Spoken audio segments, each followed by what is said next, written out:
Today we are going to learn rule number 41 और rule number 41 में हम सीखेंगे पास्ट इंडेफिनिट टेंस के बारे में। बट उससे पहले हम थोड़ा रिकैप कर लेते हैं प्रेजेंट टेंस का, indefinite continuous, perfect and perfect continuous. तो मैंने आपको बताया है प्रेजेंट इंडेफिनिट टेंस के बारे में, जिसमें तातीते आता है लास्ट में, ता है, ती है, और आई वी यू दे के साथ हम ऐसा यूज नहीं लगाते, ही शीट के साथ हम लगाते हैं। और निगेटिव में डू नॉट लगा देते हैं आई वी यू दे के साथ, और डज नॉट लगाते हैं ही शीट या किसी का नाम आएगा सिंगुलर नंबर के साथ। और इंट्रोगेटिव में आप डू डज पहले ले आएंगे।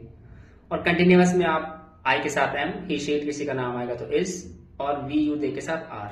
आई am going, she is going, you are reading, you are going. और परफेक्ट में हैज हैव लगाते हैं प्लस वर्ब की थर्ड फॉर्म लगा देते हैं। ही शीट किसी का नाम आएगा तो हैज, और आई वी यू दे के साथ आप लगाएंगे हैव प्लस वर्ब की थर्ड फॉर्म। मैंने अपना वर्क कंप्लीट कर लिया है, I have completed my work. Radha ने अपना वर्क कंप्लीट कर लिया, Radha has completed her work. और प्रेजेंट परफेक्ट कंटिन्यूअस टेंस में हम टाइम की बात कर देते हैं, उसमें भी रहा रही आता है। जैसे मैंने कहा कि आप चारों एक सेंटेंस में आप देखिए, मैं पढ़ता हूँ, आई स्टडी, मैं पढ़ रहा हूँ, आई एम स्टडीइंग, मैं पढ़ चुका हूँ, आई हैव स्टडीड, और मैं 1 घंटे से पढ़ रहा हूँ, I have been studying for 1 hour. ये आपको याद रखना है, पहला इंडेफिनिट, दूसरा कंटिन्यूअस, तीसरा परफेक्ट, चौथा परफेक्ट कंटिन्यूअस। रूल्स आपके स्क्रीन पे लिखे हुए हैं, इनको नोट कर लीजिए। तो ये प्रेजेंट टेंस है, indefinite, continuous, perfect, perfect continuous, जो मैंने आपको बताया। आपको रूल्स ध्यान से पढ़ने पड़ेंगे, तभी आपको समझ में आएगा। अब बात करते हैं पास्ट इंडेफिनिट की।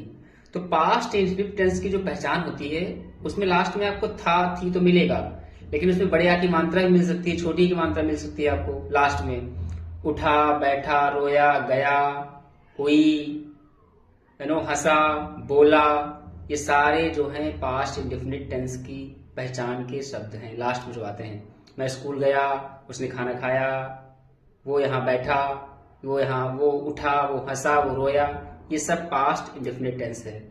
और इसका जो नियम ये है कि अफर्मेटिव जो असर्टिव सेंटेंस होते हैं, उनमें हम सब्जेक्ट के साथ वर्ब की सेकंड फॉर्म लगाते हैं और ऑब्जेक्ट लगा देते हैं। मैंने पानी पिया, I drank water, I drank water. उसने खाना खाया, ही एट फूड।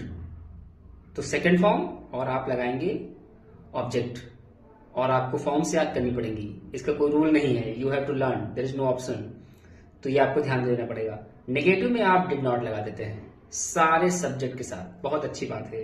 तो जितने भी सब्जेक्ट होते हैं, I we you they he she it या किसी का नाम आएगा, तो आप डिड नॉट लगा देंगे और वर्ब की फर्स्ट फॉर्म लगाएंगे, लेकिन सेकंड फॉर्म नहीं आएगी। ये आपको ध्यान देना है। जब भी असर्टिव सेंटेंस रहेगा, अफर्मेटिव मतलब, तो उसमें आप वर्ब की सेकंड फॉर्म लगाते हैं। मैंने खाना खाया, आई एट फूड। लेकिन जैसे ही नेगेटिव में जाएगा, मैंने खाना नहीं खाया, आई डिड नॉट ईट फूड, तब आप फर्स्ट फॉर्म लगाएंगे। आपको ध्यान रखना है। जैसे आपने कहा कि yesterday I went to school, कल मैं स्कूल गया था, और कल मैं स्कूल नहीं गया था, तो I did not go to school, I did not went to school, ये गलत हो जाएगा।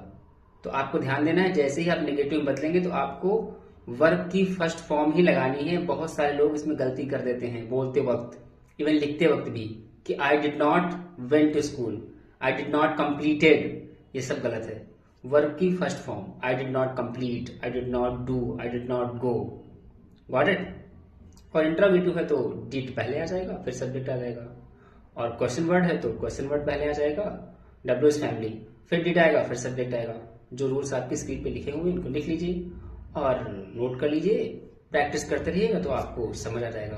तो ये हमारा पास्ट इंडेफिनिट टेंस है, जो बहुत ही सिंपल है, बहुत इजी है, लेकिन अगर आप समझेंगे तो। Thank you.